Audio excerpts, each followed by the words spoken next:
Selamat siang. Hari ini kita masuk ke pertemuan ke-8 dari materi kuliah eh, interaksi obat dan efek samping obat. Sebelum saya menjelaskan lebih jauh tentang efek samping obat, perlu diketahui bahwa sebelum UTS kita mempelajari masalah interaksi obat.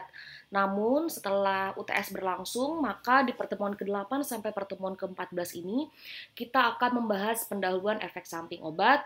Kita akan lebih fokus kepada efek samping obat. Dan sebagai materi ke-8 kita akan membahas pendahuluan terlebih dahulu mengenai efek samping obat. Eh, Efek samping obat biasa dikenal dengan adverse drug reaction atau ADR. Namun ada juga istilah yang perlu kita tahu yaitu kejadian tidak diinginkan atau KTD yang biasa dikenal dengan adverse event.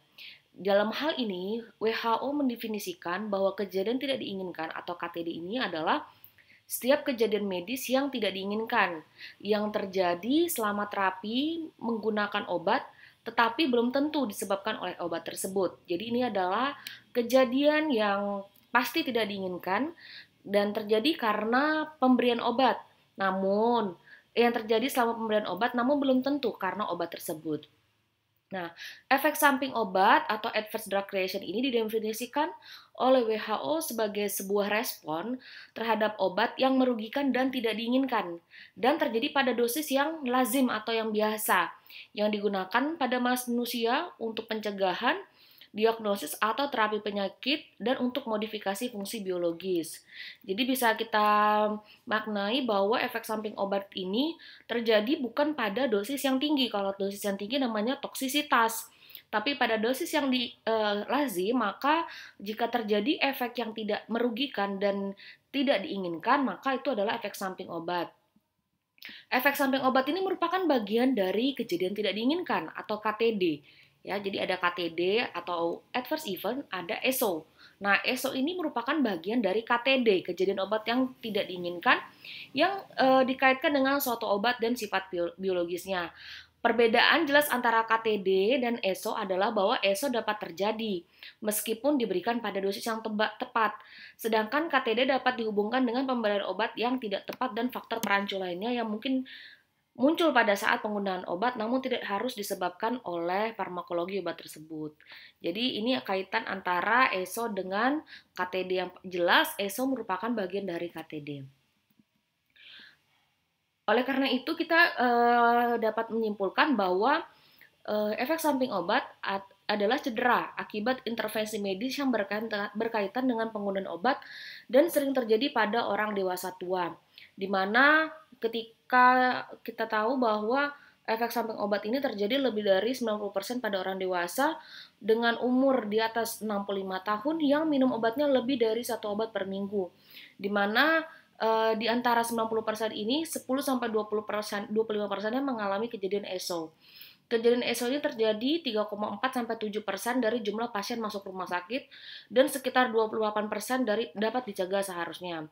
1,9 juta di antara 38 juta pasien mengalami kejadian ESO setiap tahun, di mana 180.000 adalah kejadian yang mengancam nyawa. Ada beberapa laporan kejadian ESO dari berbagai negara, dari Perancis, dari Swiss, dan Amerika Serikat.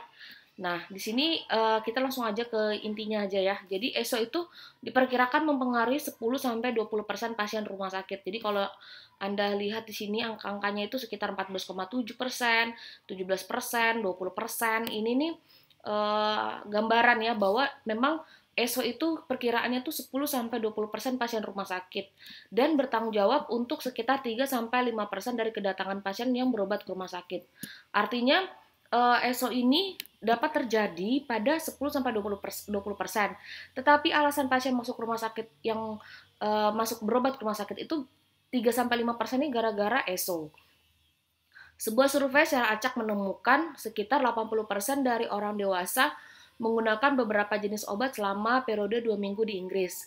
ESO yang paling umum terjadi dari tipe A sebesar 80% yang menyebabkan sampai dengan 3% dari masuknya pasien akut di rumah sakit dan 2-3% dari konsultasi pada praktek umum. Nah, ini gambaran ya. Mereka yang paling sering dan paling parah jika mengalami ESO adalah neonatus, bayi, orang tua yang usianya lebih 60 tahun, wanita, pasien dengan penyakit hati atau ginjal, dan mereka yang sebelumnya memiliki riwayat terkena ESO. ESO paling sering terjadi pada awal terapi, hari pertama sampai hari ke-10, dan obat yang paling sering mengakibatkan ESO adalah digoxin, antibiotik, diuretik, kalium, analgesik, obat penenang, insulin, aspirin, glukokortikoid, antihipertensi, dan warfarin. Apa saja faktor-faktor yang mendorong terjadinya ESO? Yang pertama, banyak reaksi yang terjadi pada awal pengobatan, seperti anafilaksis setelah injeksi penisilin. Beberapa reaksi lain dapat berkembang selama jangka pengobatan, seperti osteoporosis dengan penggunaan steroid oral jangka panjang. Nah, reaksi lain mungkin lama setelah obat diberikan. Jadi bisa terjadi kanker vagina sehubungan pemberian hormon diethylstilbestrol yang diberikan kepada ibu. Jadi banyak yang bisa pada awal selama pengobatan atau setelah obat itu dihentikan. Nah, apa saja faktor pendorong terjadinya ESO? Yang pertama adalah multiple drugs terapi obat yang ganda banyak gitu ya. Bisa juga usia, jenis kelamin, penyakit, perbedaan farmakokinetik, perbedaan etnik, faktor farmasi, dan rekonsiliasi obat yang tidak lengkap. Yang pertama kita akan mempelajari terapi obat ganda atau multiple drugs therapy. Artinya pemberian obat dalam jumlah yang banyak. Kejadian ESO dari interaksi obat meningkat sesuai dengan jumlah obat yang diminum. Ya, tentu semakin banyak obat yang diminum, resiko untuk terjadinya efek samping juga dari interaksi obat semakin besar. Salah satu faktor risiko signifikan untuk kejadian ESO adalah jumlah total obat yang diresepkan atau diminum oleh orang dewasa tua dan penggunaan obat dalam jumlah yang tidak tepat. Pasien yang mendapat banyak jenis obat dan memiliki alergi terhadap obat akan lebih mungkin melaporkan gejala pengobatan. Ya, mereka mungkin sudah memiliki pengalaman sebelumnya terhadap kejadian ESO sehingga dapat menyadari risiko tersebut. Seorang peneliti Green dan kawan-kawan baru juga menunjukkan bahwa jumlah resep dokter merupakan faktor risiko yang tidak terkait untuk pasien yang melaporkan diri tentang kejadian ESO. Nah, polifarmasi atau kita bisa dengar penggunaan obat lebih dari satu jenis obat merupakan faktor risiko yang dikenal sebagai penyebab timbulnya ESO termasuk pada orang tua. Kecenderungan ini meningkat sejak pedoman terapi mempromosikan penggunaan dua terapi atau lebih untuk mengendalikan penyakit, terutama penyakit-penyakit yang menyerang orang tua seperti infark miokard, gagal jantung, dan diabetes mellitus. Nah, di sini tingkat resiko terjadinya ESO itu meningkat secara eksponensial ketika jumlah obat itu meningkat, ya. Ini tentu secara logika pasti bisa terjadi ya. Resep terapi obat ganda dapat meningkatkan resiko interaksi obat-obatan tersebut. Penelitian telah menunjukkan bahwa 5-15% pasien lansia menderita ESO obat yang signifikan akibat interaksi obat. Sedangkan jumlah pasien lansia yang potensial terkena interaksi obat diperkirakan 35-60%. Jadi sudah disebutkan terapi obat ganda ya. Jadi semakin banyak obatnya, maka ini berdasarkan penjelasan ini, maka resikonya juga akan semakin tinggi ya, dikenal dengan tapi efek sampingnya ini terjadi karena interaksi obat ya. Oke. Yang kedua, usia. Jadi usia yang sangat muda atau sangat tua tuh rentan sekali terkena ESO karena apa? Terjadi perbedaan dalam komposisi tubuh dan aktivitas alur metabolisme. Bahwa perlu diketahui kalau bahwa pasien yang lebih dari pasien lebih dari usianya 65 tahun biasanya menggunakan satu obat per minggu gitu, dan diantaranya itu adalah 10-25% itu mengalami kejadian ESO. Nah, ESO dianggap lebih sering terjadi pada lansia karena polifarmasi yang tadi multiple drugs therapy. Terus pasiennya kurang patuh sama minum obat. Terus penyakit medisnya juga timbul bersamaan dan terjadi perubahan farmakokinetik dan farmakodinamik pada pasien dengan usia lanjut. Perubahan farmakokinetik terjadi sesuai usia sebagai akibat dari perubahan anatomi dan fisiologi. Ya, kita tahu bahwa semakin tua tentu akan mulai hilang fungsi-fungsi unit fungsional organ seperti nefron dan neuron dan gangguan beberapa proses regulasi antara sel-sel dan organ-organ yang tentu mengakibatkan penurunan dalam fungsi sistem tubuh. Sebagai contoh, metabolisme lintas pertama atau first pass metabolism, di mana ini akan menurun karena penurunan massa hati dan aliran darah pada pasien yang tua, sehingga mengakibatkan peningkatan tersediaan hayati atau bioavailabilitas obat-obat yang melalui metabolisme lintas pertama, contohnya propanolol. Sebaliknya, obat yang bentuknya prodrug, yang golongan ACE inhibitor, contohnya perindopril, dia akan mengalami perlambatan atau pengurangan metabolisme lintas pertama. Kalau tadi ini dia peningkatan ketersediaan hayati atau dia akan di metabolisme dengan agak menurun. Kalau ini dia akan juga akan mengalami perlambatan ya. Nah, contoh lain dari perubahan farmakokinetik adalah berkurangnya ruang bagi obat-obat yang memiliki pengaruh terhadap fungsi ginjal.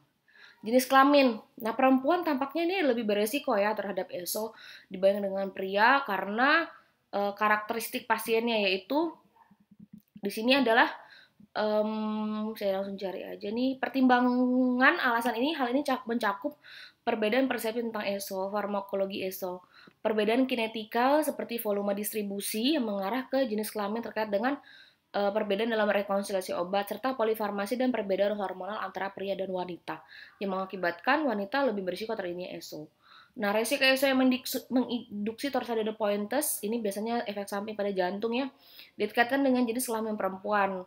Nah, umumnya interval QT yang dikoreksi terjadi lebih lama pada wanita, tetapi mungkin juga terjadi respon berlawanan untuk obat-obat yang berpotensi dalam memblokir saluran kalium jantung seperti solatol. Jadi intinya ini menjelaskan bahwa pada wanita itu untuk memperbaiki irama jantungnya itu lebih lama gitu ya.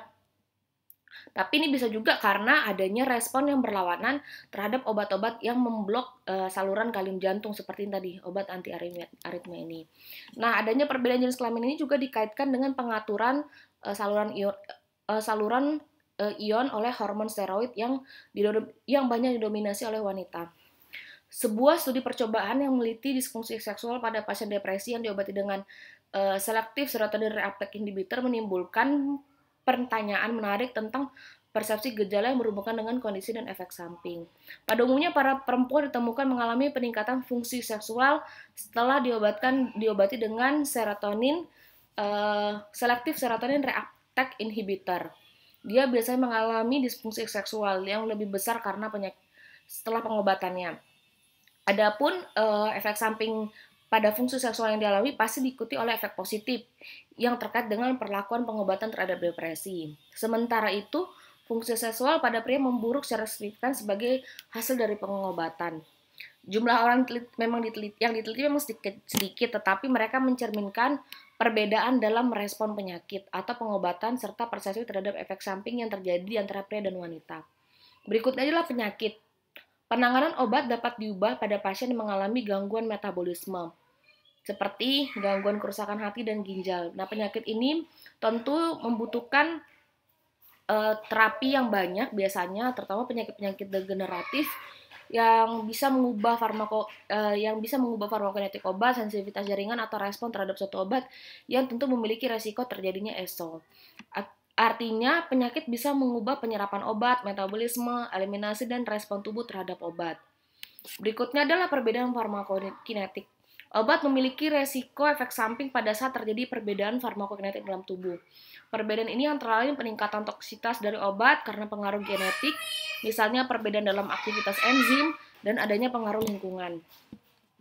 Perbedaan etnik, ya genetik juga, misalnya contohnya untuk ras-ras tertentu yang dia kekurangan enzim yaitu glukosa 6-fosfat dehidrogenase yang dan juga yang dia terkait dengan kelebihan juga zat besi yang dihasilkan dari pemberian suplemen zat besi untuk penyakit sickle cell ketika pasien tidak membutuhkannya. Jadi ini ada terkait dengan juga misalnya defisiensi glukosa 6-fosfat dehidrogenase yang mempengaruhi terjadinya anemia hemolitik. Ini biasanya terjadi pada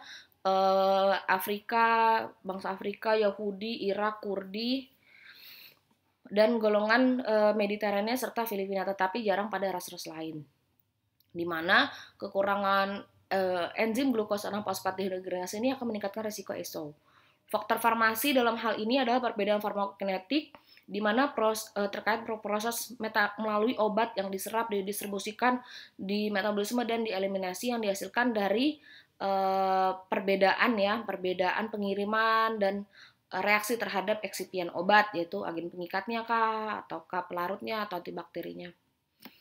Nah, bisa juga terjadi rekonsiliasi atau pemeriksaan ulang dari obat-obat yang dibawa masuk oleh pasien. Jadi obat-obat yang dipakai pasien lalu dibawa ke rumah sakit itu perlu direkonsiliasi, artinya dicocokkan lagi gitu ya. Nah, adapun di mana jika rekonsiliasi tidak dilaksanakan dengan lengkap, maka ini tadi resiko tinggi ya, bisa mengakibatkan masalah gitu. Jadi pasiennya dari rumah sudah minum obat X, terus karena nggak dilakukan rekonsiliasi, jadi obatnya bisa double. Nah, dalam hal ini sebagai pendahuluan lagi, bahwa ada beberapa klasifikasi dari efek samping obat. Nah, di sini yang perlu Anda ketahui bahwa nanti kita akan mempelajari ESO jenis A dan jenis B. Namun, tidak semua efek samping obat itu dikelompokkan jenis A dan jenis B. Ya, ada pengelompokan lain. Jadi jenis A itu dia efek samping obat yang terkait dosis. Jadi, biasanya terkait dengan obat-obat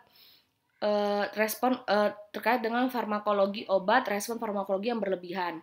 Biasanya ini mudah ditebak dan tingkat kematiannya rendah. Ada juga, nanti kita akan bahas ya di pertemuan berikutnya. Ada juga yang dia nggak terkait dengan dosis, dia nggak umum, biasanya tuh nggak terkait dengan farmakologi obat dan dia nggak bisa ditebak, dan karena nggak bisa tebak itu tingkat kematiannya tinggi. Biasanya tuh terjadi reaksi anafilaksis, misalnya setelah suntik antibiotik gitu ya, tidak dilakukan screening test dulu, skin test dulu, maka bisa terjadi reaksi anafilaktik yang bisa mengakibatkan kematian. Terus ada juga tipe C di mana dia terkait dosis dan waktu, ini nggak umum dan ini sifatnya terakumulasi. Nah, ini juga ada yang tipe D terkait waktu, jadi dia nggak umum juga. Tipe E dia nggak umum juga ya di sini karena dia sifatnya adalah bisa jelas setelah penggunaan obat atau segera setelah penghentian obat. Ada juga yang dia disebabkan oleh interaksi obat. Jadi ini tipe-tipe yang dimana pada materi ini kita sangat fokus yang A sama B ya, karena ini adalah yang paling sering ditemukan dan juga memang harus diperhatikan oleh sebagai seorang farmasi. Terima kasih untuk perhatiannya. Kita lanjutkan di pertemuan ke-9.